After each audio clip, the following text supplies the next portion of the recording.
Jesmo jučer. Kako je bilo? Kakav je osjećaj? Fenomenala, napokon je jedan odličan reset koji je dobro došao tijelu nakon ovih vrućina. Jesam jučer, ali more je ledeno. U Zavlaću. A nisam još, sad planiram. Gdje ćeš se kupati? Ispred kuće. U Vruljama, u Bilicama. Slabo. Zašto? Pa ne volim se kupat, nije mi to baš nešto, ono, vruće mi je i slano mi je i svašta mi je nešto.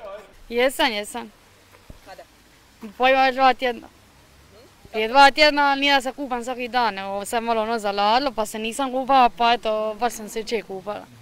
Prekjučer. U Solaris. I kakav je osjećaj bio? Pa odličan.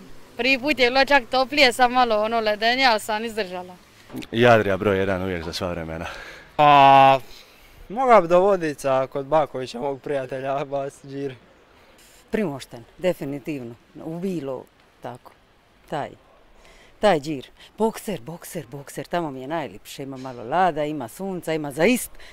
Glavno da ima za ist. Moja Solaris zavlače, Primošten, šta znam. Jel ti smetaju gužve? Ne smetaju. Važno da je more toplo. Koristiš li nekakve zaštite za tijelo? Pa kremu za sunčanje.